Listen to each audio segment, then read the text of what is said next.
Ladies and gentlemen, you are now about to witness the journey that is the Life Choices Podcast. Yeah! Welcome back, everyone, to the Life Choices Podcast, where we discuss mindset, success, the good and the tough aspects of going after your passion. How do you pronounce your last name? Mourgides. Yeah, it's Greek. Okay. It's probably one of the easier Greek names in my family. I'll tell you. Yeah. It's like, I can't even pronounce half of them. I'm like, Nicholas. I'm just going to call you Nicholas. All right. It's my business partner. Mike Mourgides. Yeah, Michael, though. It's funny, as I tell this joke all the time, is that people can't call me Mike, or I'll feel like my mom's going to come out of nowhere and just kind of correct them in like not a very positive way. Because when I was a kid, oh my gosh, man, I'll never forget. I was at a parent-teacher conference, right? Yeah. And they were discussing my grades or whatever. And the teacher called me Mike. Oof. Got a little nervous. She's just like, she's Spanish, so she's Colombian. Yeah. So she got fired. She's got fired. She's got this accent where it's like, it even sounds, even more passionate, right? She goes, you don't call my son Mike, okay? He cannot change your transmission, okay? I was like, Mom, it's okay. It's okay. It's not okay. Don't disrespect me. I didn't have a baby for 9 months, okay? So that somebody could call him Mike. And I was like, whoa. So Michael. Yeah, Michael. If you don't want Mom coming in the room, she'll come out like a ninja, man. And like, she was like, I thought you were in Arizona. How did you find me? That's so funny. Yeah. Well, I have brothers, and all of them have those type of names, like Matthew, Andrew. Right. So you can't call him Andy or Matt. It's weird. It's like instilled in me, like have like this little thing of fear where I'm like, no, don't call me that. My mom's coming. Don't say that. Yeah, but it's actually kind of funny that you say that because whenever I introduce myself as Bradley, everyone automatically goes Brad. Yeah. And they're like, oh, what would you prefer? Do you prefer Brad or Bradley? And when I was younger, I always went with Brad because I was like, I didn't want to get picked on, Bradley, like whatever. Yeah. But then I grew the fuck up one day and I realized that my mom gave me a name. For a reason. Yeah. So I should respect her. Yeah. And go by that name. That's why I think she got so offended. It's like, it was my, like I did this for a reason, and and the funny part is like, I don't really get that though. I get a lot of people that just assume it's Mike and go right into it. And and then that's why I came up with just a quick, witty way of correcting them without coming off as a dick. Right. You know what I mean? Because that is unfortunately like what most people have to worry about is like everyone's very sensitive. So it's like if you say the wrong thing, you're like, oh, did I offend the person? Well, yeah. Well, it's almost like, do you say, hey man, my name is Michael, not Mike? It just the tone of the conversation will change. It comes off a different way. But if you tell the joke about my mom being a ninja in the background, then they're like, oh man, no worries. You know what I mean? It lightens the mood, and then you're able to continue the conversation you were having without it kind of being disrupted by the perception of me having an attitude. Right. So that it keeps the conversation moving in a positive direction. And again, what I do for business is I'm just a relationship builder. And what I do for my livelihood is to have conversations, find ways of strategic partnerships. How do we work together? How do we make money?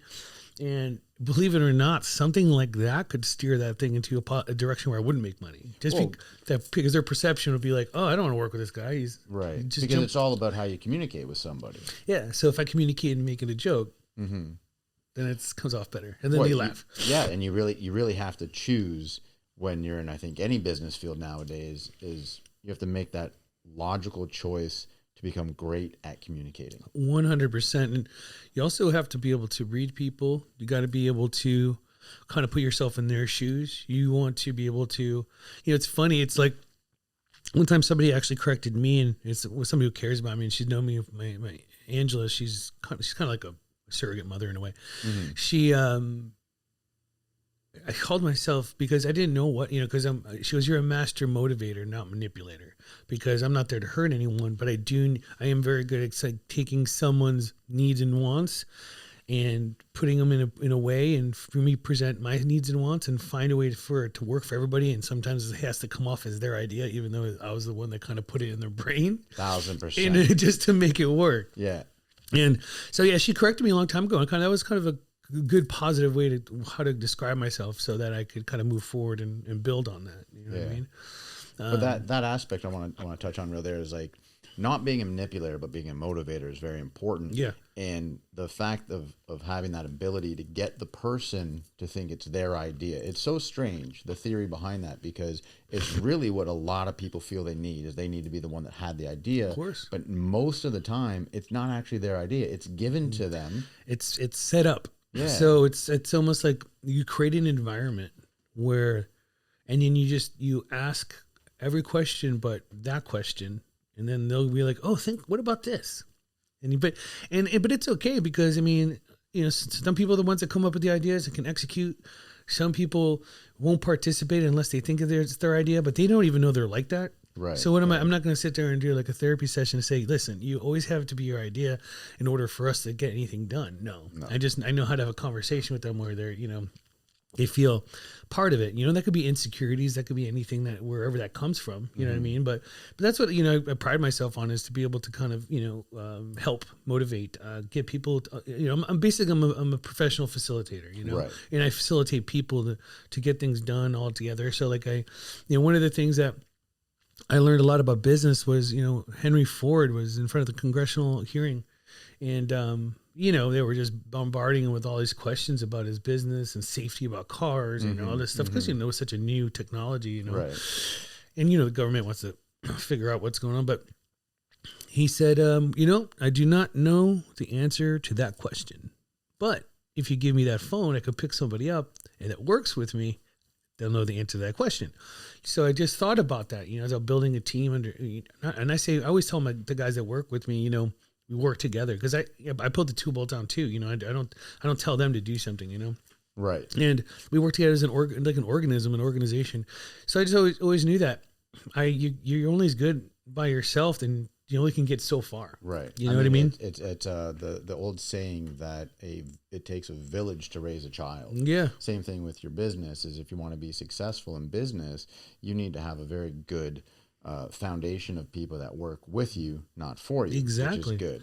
Yeah. And it's extremely important, and collaborations and sometimes joint ventures. And one of the things is also about strategy, right? One of the things that, like we were talking, where we have a business coach, my business partner, and we brought him on board about a year ago, and we've had this company. So I think this will be our 12 years in February. Mm-hmm.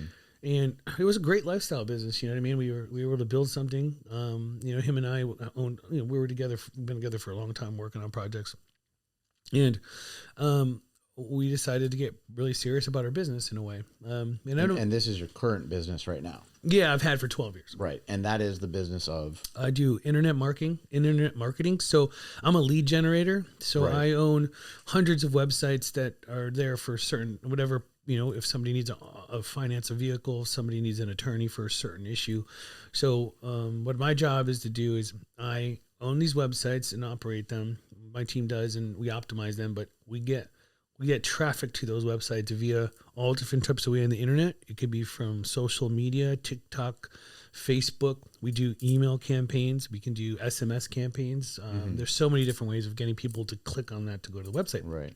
And what I found was what we actually help people that need a service, right? So, and I'll give you an example. Let's say that, you want to get a car. Mm-hmm. And you want to finance a vehicle, right? I mean, right. Everybody does. So, not easy for everybody. A lot of people can't, get a loan or even like step in a door. Correct. To get a car. So what happens is that, let's say that you go on Bank of America's website, because you want to, the best thing to do before you go buy a car is get the financing. Don't go to the dealership and get the financing, because they'll oh my god, bend over, grab your ankles. That's over with. Yeah, that's how they make their money. They make points off of you on the financing, right? So that's why you get a great deal on your car, and they say, okay, we can take $1,000 off, but you're paying that $1,000 back and then some within the interest rate. Instead of the $450 a month, you're now spending $899 a month. 1,000%. It's all about moving numbers around. Right. So one thing that we found was, you always want to do that. So if you go to Bank of America, and let's say you don't have a 750 credit score, no one will ever call you back. Right. No one will ever send you any correspondence that you are not approved, or you're not accepted, or you don't qualify. Nothing.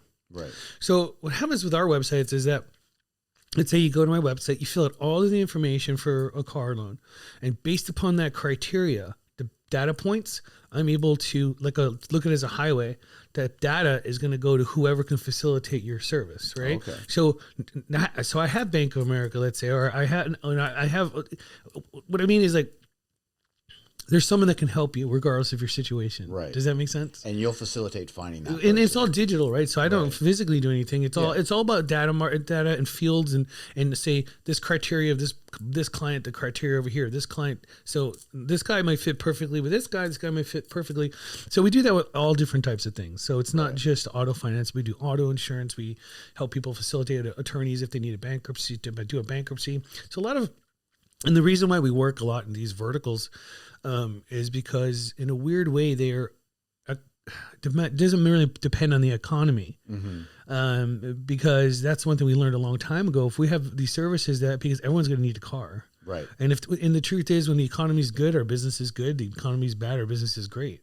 Right. So that's another thing about kind of insulating yourself from any kind of like, I don't know, extreme ups and downs in your business. That's why we really work in these particular verticals. Okay. And you mentioned about having a business coach, which is quite interesting. A lot of people are too afraid to ask for help with what they're doing, whatever. But obviously, to be successful, you have to make that choice to bring in the help.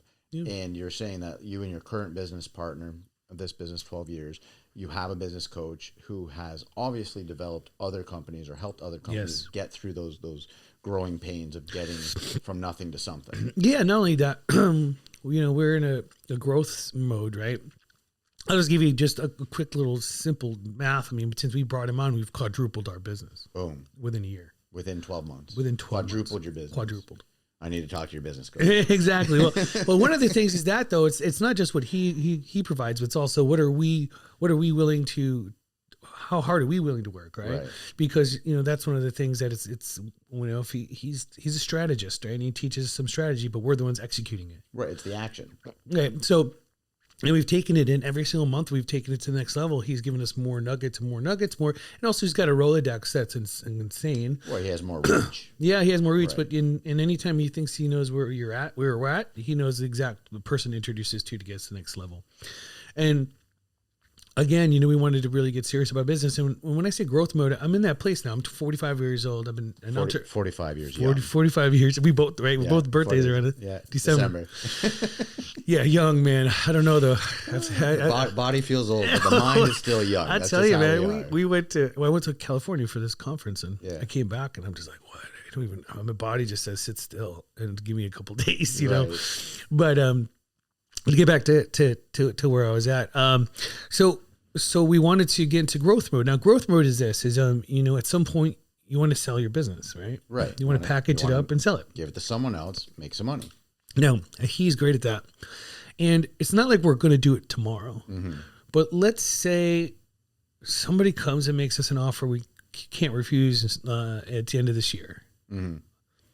We're not going to have to go, okay, guys, this guy really wants to buy this business. Let's go in there and let's get somebody to come over and teach us how to package it up. Right. We're packaging it up already now.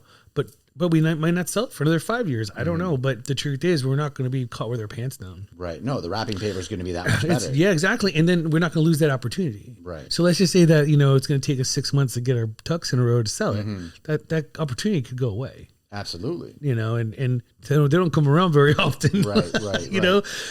But if you're building something that, in your case is very tangible and other people can see the profit value in it, you're going to get bigger companies that like your model for it and come at you and be like, hey, listen, I want to give you X amount of money for your formula because it's clearly working. Are you willing to sell? Yeah. Yeah. Also, the business that I'm in is data. Right, which is huge right now. That's what the world is right now. Yeah, and I own, it's in our database, it's ridiculous, millions, so, we have a data producing company. Right. And sometimes there's companies out there that are just like, they don't care about all the other stuff. They just look at your database and they'll offer you money for that, right? So, huge companies that know how to monetize that stuff. So clearly, without even thinking about selling your company, which, inevitably is obviously a plan to have, you're already very successful. You have a company, you have a business partner. I've been to the office. It's wonderful. It's an amazing atmosphere. Very fun. Which is hard to come by for most people. A fun place to work. Yeah. But let's be honest, you've done other businesses before Yeah. that may have failed, may have been successful. So with this current one that is, we can touch base a little bit on the other failures or the other lessons that you've learned. Lessons, yeah. But what was it like before you had that business, which is wonderfully successful, where you can afford the mortgage and you can afford the trips and the fun and the lifestyle of, you go to the gym in the morning before you go to work. There's no rush to be at work at 8 o'clock, because you've gotten to that point. But what was it like before that? Like, what was it like when one of the businesses you had didn't do well? Yeah. Now, I'd have to say, I went to film and art school, and that's, that the reason I'm saying that is sometimes your career finds you don't find it, right? Okay. And the reason I say that is that I have to say that I probably, if I were to think about it, it's up to probably 10 different businesses that I tried but one of the things is that it's like going to college, right? When you're an entrepreneur and you have something that's feeding you, putting food on the table, but then something happens, right? So for example, say you have a mortgage company, and then 2008 comes along and just completely demolishes your mortgage company. Right. Then I open up a loan modification company to help people with to modify their loans. And then within 6 months, the government says, no, you can't do that. You need to be an attorney. Oh, geez. So then they said, you know what I'm saying? Then I decided, okay, I can take my talents but as I'm going through all these things, and again, I could get into that a little more detail, I'm learning what not to do. Right. So each thing that I do is a little bit more successful in a way. Mm-hmm. But then again, the government's the one that I had to sell that business, say, to an attorney network, because I wasn't able to function. I wouldn't legally be able to do that company anymore. Right. So that's not something that I did at that point, right? Right. But what I did was to make it really work, is I took from the old company what not to do, and I started implementing new processes and things into that one.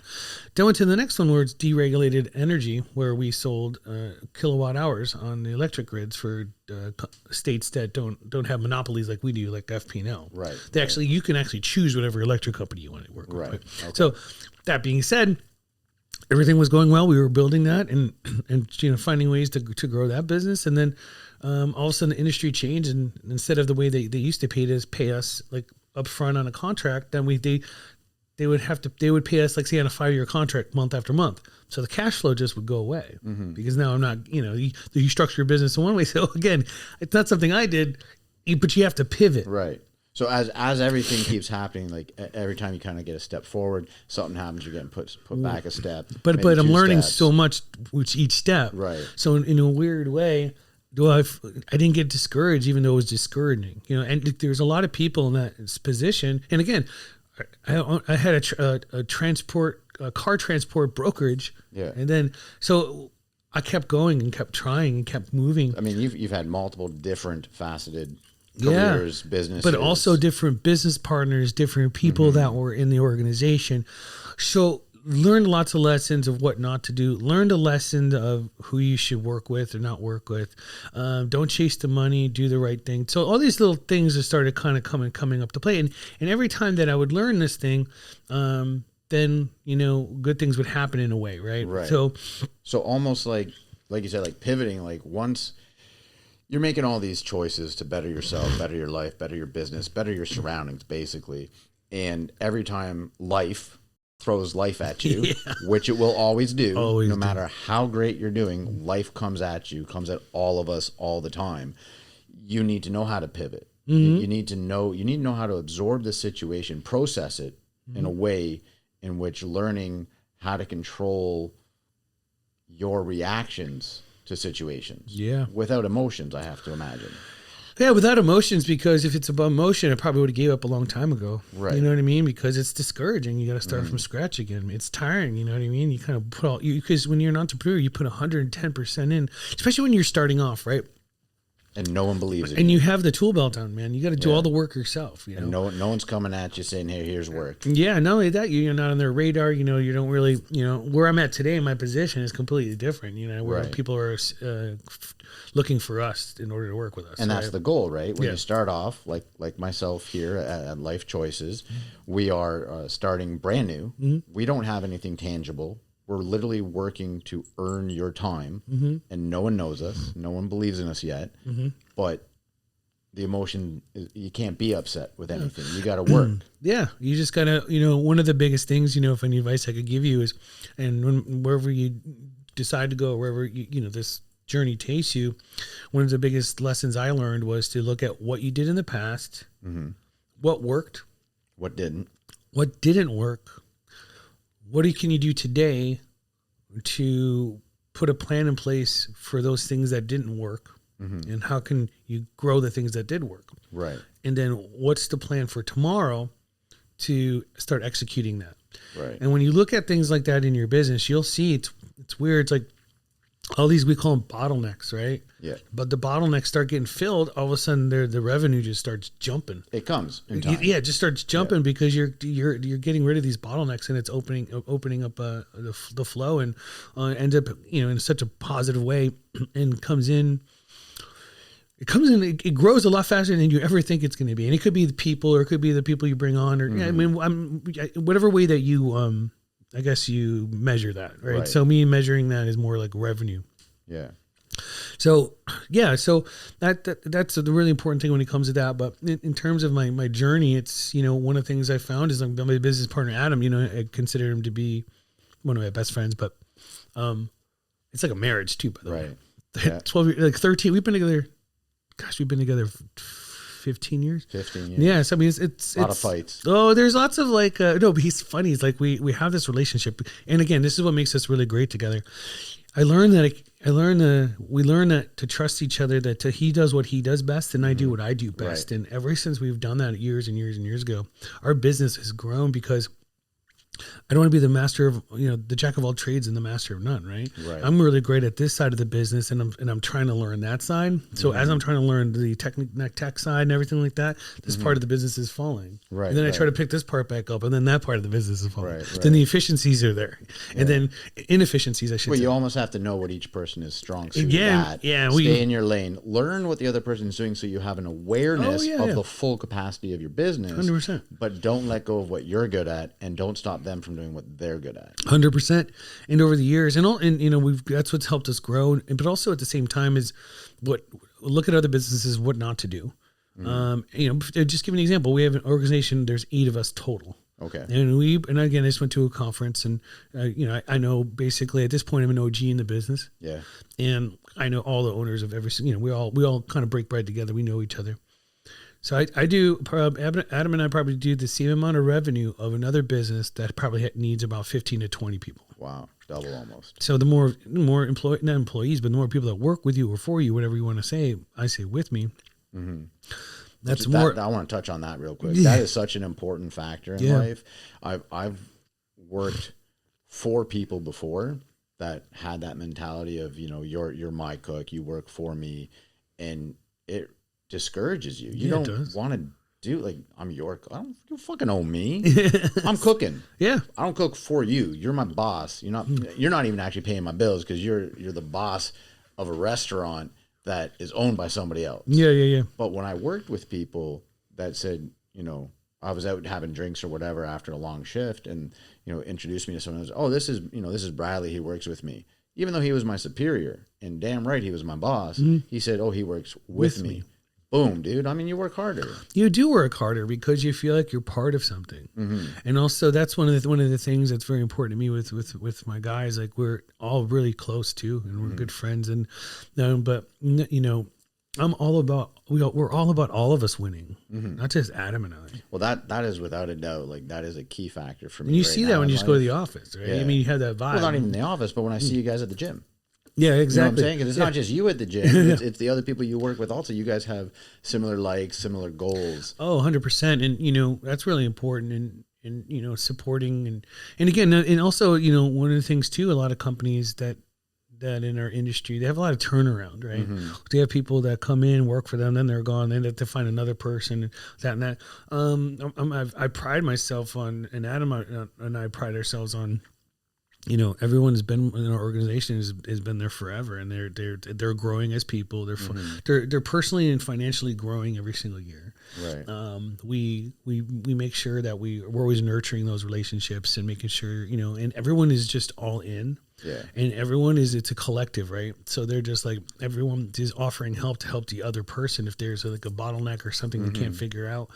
And it's just really a wonderful, wonderful thing. I mean, it's like our business coach looks at our organization. He's like, you guys, I've never seen a big company like this, and I take pride in that part, you know what I mean? And the byproduct on that obviously is monetary, but it's just good to see them thrive and them grow and everyone be grateful. It's good. But that, I have to imagine a lot of that growth and a lot of that individual pride at what they're doing comes from the environment that you've built. You've built a situation of warmth, where you allow people to do their job great. You don't step in too much unless obviously needed. Well, collaborative, like, what's the issue? How can we help? Right. Not do this, get this done, And also we've, this year we restructured our business, with the fact that not only building that environment, let's say the environment that we built is that environment where they feel like they'll thrive at what they do best. And that's really important, but it's also structuring your organization to empower the people in there to make decisions and to not have to micromanage, right?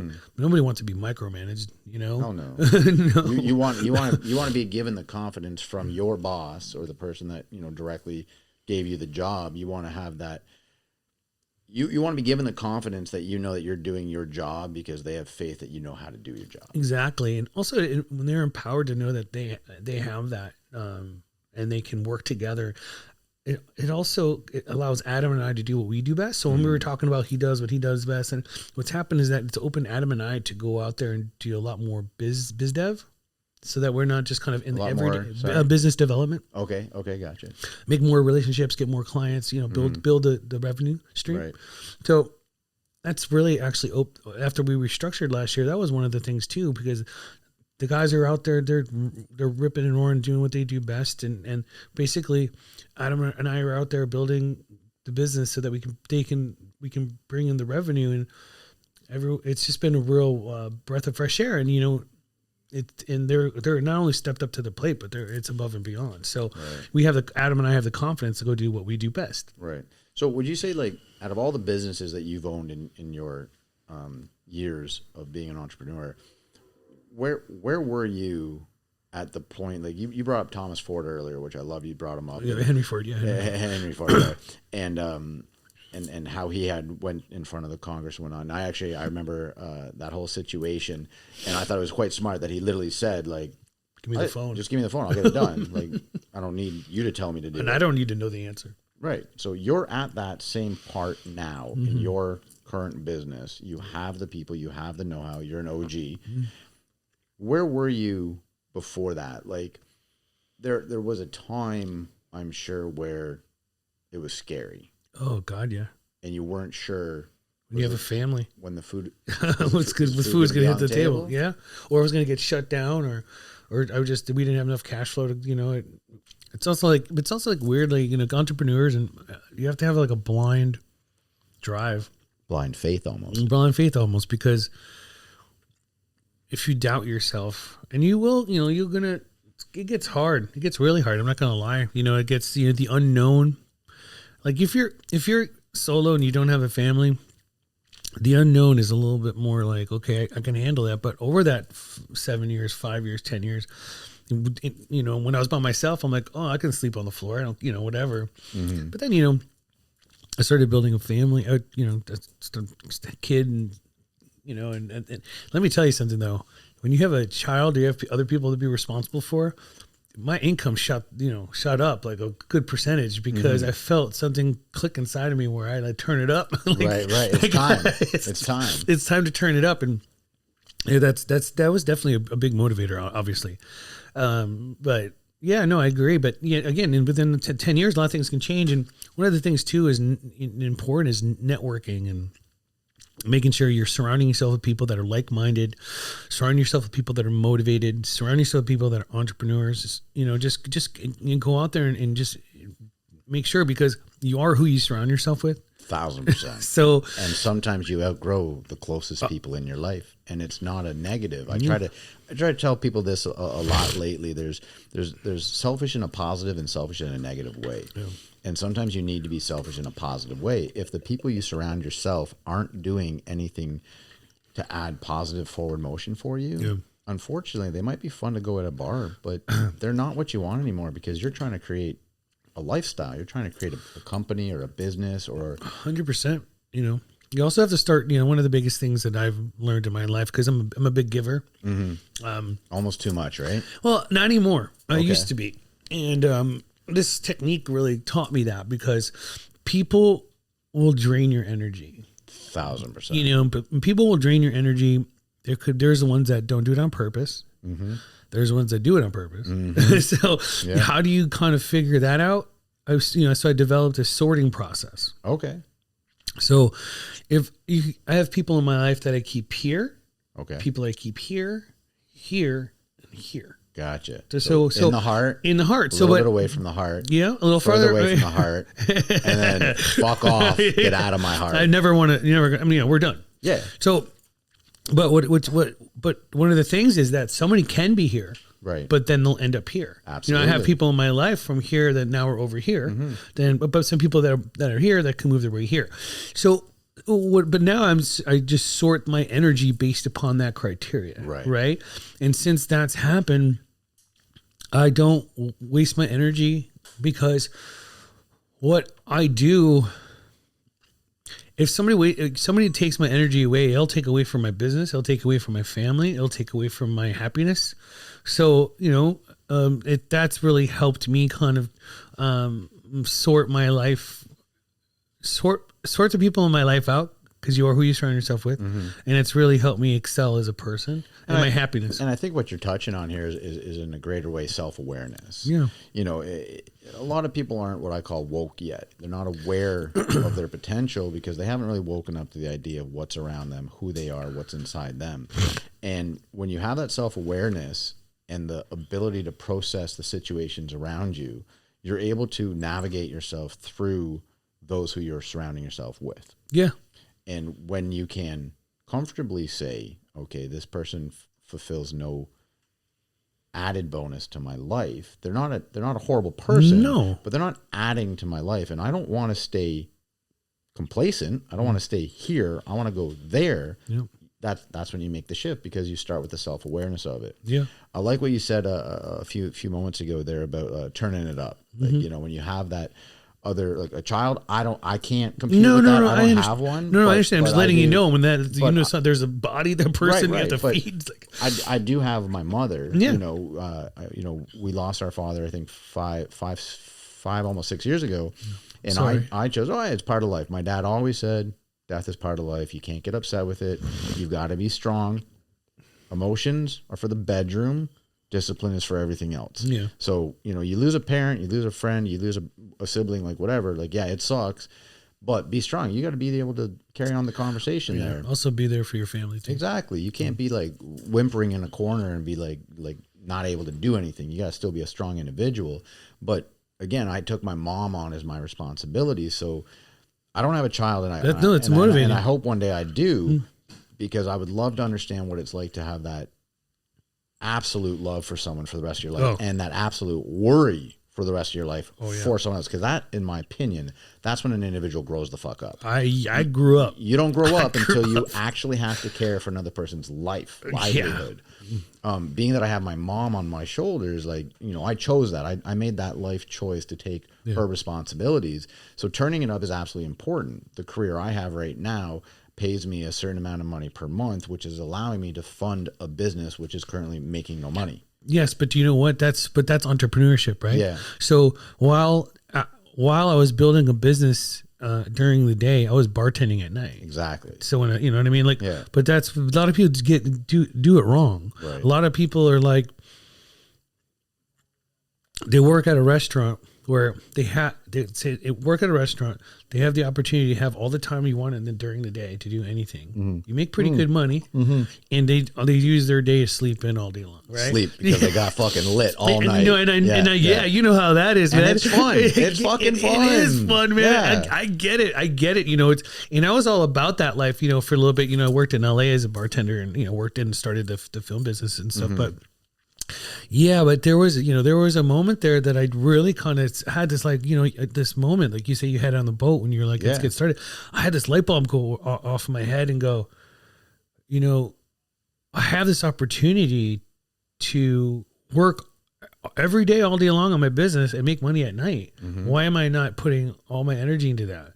And it was like a light bulb. And I was like, because the longer I put that off, the longer I'm going to be working here. Having a great time, making lots of stories for later for the dinner table. Yeah, exactly. But don't get me wrong, that was fun. Yeah. But when I had that light bulb moment, and I just said, "No, that's it. I'm done." Yeah. After I was done with my shift, I went home. I didn't go out to the bar where every single one of So I started doing those sacrifice, but I started doing those little tweaks in my decision making. Right. And it really just accelerated where I was going. It comes down to there's a saying that goes, you have to work, you have to let your 9 to 5. What is it? Blah, blah, blah. Let me think this here. Yeah. Your 5 to 9. You work your 9 to 5 to support your 5 to 9, so your 5 to 9 can become your 24/7. Yeah, there you go. And people don't know that. You know why? Because we teach people the wrong shit when they're young. Oh, I get it, man. You want to go punch a clock. We also don't listen when we're young, which is the fucking conundrum, right?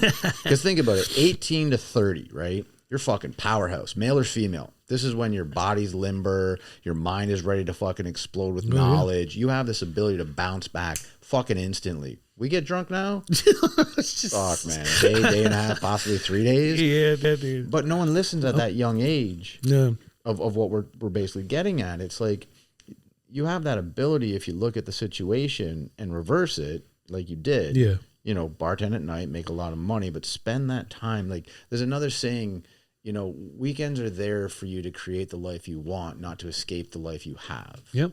And these are all little tidbits that I think are so phenomenal for people to listen to. And it doesn't matter if you're 18 or if you're 35. Again, the light bulb goes off for an individual when the light bulb's ready to go off. Oh, 100%. You can't force it. Yeah. I went for a walk this morning, actually, with my dog. I'm an early riser, and Me too. And I wasn't before. As a kid, I was a sleeper. I was a professional. Like at 23, man, do you know how to sleep the whole fucking day away? Yeah.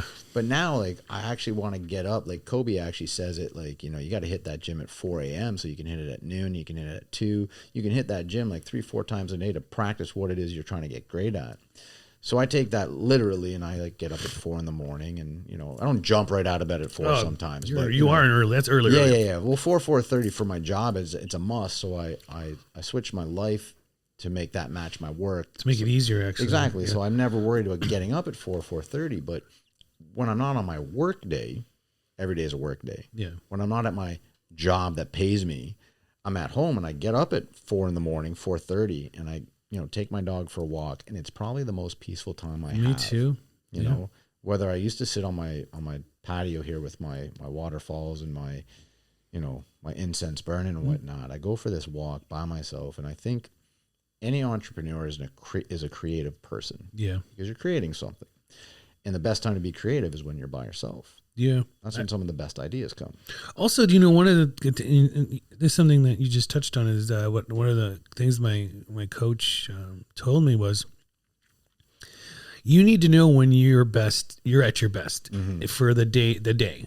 He goes, I go, some people are morning people, some people aren't morning people. Like I'm a morning person, I wake up at 6, but for me, with the family still sleeping, I have an hour to myself. So it's kind of Must a nice, be great. It's like weird, dude. Just me and my dog. I just sit there and I just have my coffee, and I'm able to kind of digest and wake up and plan and start organizing my day. But I'm able to have that little peace. Right. But one of the things he said that really kind of touched on was when are you at your best, right? So, and what are those times if you were to pick it? And I was like, man, 6 to 3 in the afternoon. That's a big area. It is a big area. Yeah. And he goes, Michael, and he goes, okay. And he goes, why 3? And I go, I think it's weird, like, because I'm like, I'm a huge multitasker. Like I can do a lot at once. And that's when I start feeling a little burnt out. Okay. Because I start early, but then I go to, we see each other. I go to the gym and then I like getting the work on, getting my brain moving. And then I get on it, and I'm doing multiple things at once. And I just think like around 3:00, my brain starts slowing down. And instead of doing like all those things at once, I start doing one or two things at once, right? And then one thing at once. So that's where I decided, that's why I go to the gym in the afternoon too. Right. Do 2 days. The 2 days because we're crazy. Well, not only that, it's better than happy hour. Fuck right. Absolutely. It is. It's idle hands, right? Yeah, dude. Absolutely. I know what's best for me, but that's why I like to pack that morning part in with a lot of stuff that I want to do. Even phone calls. So let's just say I'm on the phone like all the time, having conversations, having meetings. In a good way, like right now I'm in, but also right now, this year we're doing a lot more expansion. Like we're rebranding our whole company. Okay. I'm talking from the logo to the website to our presence online on social media, just as a business. So that's revamp. That's a huge undertaking, by the way. Right. And then obviously we have our business coach. We're developing a Facebook app right now. Oh, nice. And we brought on a whole development team to bring that to the finish line in April. Okay. We just started our own call center in Lebanon. Oh, wow. Interesting. Because, there's a couple reasons. But we work with attorneys. Mm-hmm. So we just started up a retainer model where we're going to, we package up the retainers for the attorneys to bring on clients for them. Right. And this reason we're doing Lebanon is that it's a lot more expensive. Mm-hmm. But our friend Murray started this call center to help women be more independent financially. Okay. Interesting. So every person we bring on is someone that needs that help. Right. And not only that, they're amazing at it. So so we're building a lot of different things, not just this part of the business, but we've expanded like dramatically in a lot of different projects. Well, I mean, I think that's amazing because obviously diversification. And you have a personality like me. Like you're never going to settle for the status quo. No, and you can't stay still. You got to keep creating. Yeah, 100%. So it's been really great in our organization, and but again, we're outsourcing some things. We're really not trying to bog down the internal team. We're bringing other people in to do that stuff. But that being said, is with all those different projects I have going on, I schedule all those things the calls or whatever, like during the time that I'm the strongest. Right. Which makes sense. That's what I learned from what he said. Mm-hmm. And it's when I'm on top of my game, I'm like, my brain's working the quickest. So I've become more productive by fitting it into the time of day that as an entrepreneur and as a business owner, I think it's really kind of changed things for me. Okay. Because I feel like I'm way more productive by fitting everything into a certain time of day that I'm the best. Yeah. I mean, it just makes sense though. I think so. Yeah. But if you think about it, a lot of entrepreneurs feel like I don't know. Okay. It is a 24-hour gig. Right. It really is. But I mean, if you start learning these little tricks, I mean, you just don't burn yourself out. So yeah, that's a couple good stories there. Yeah, I like it. I mean, I've had such an enjoyable time. Me too, today. man. This has been such a great experience chatting with you. It's been awesome. I know a little bit more than I did before about you. It's been great fun. 100%. I really look forward to having you as a guest multiple times over the years as this grows into the most watched podcast. Yeah, I would love to. I know it's going to grow, and I'm looking forward to seeing where it goes, and if there's anything I can do to help in terms of maybe your introductions or people or things that I possibly have in my Rolodex, I could be more than happy to do that for you. Thank you so much. I appreciate that from the heart. Thank you so much, man. All right. Thank you very much, everyone, for coming out for another week here on the Life Choices podcast. Don't forget to scroll on down and hit the subscribe button. Like, share, comment. Let us know what you liked. Let us know what you didn't like. Don't forget to hit the bell to get notified when we post our YouTubes. And always remember, everyone, it's your move. Much love. Ladies and gentlemen, you are now about the Journey Life Choices podcast.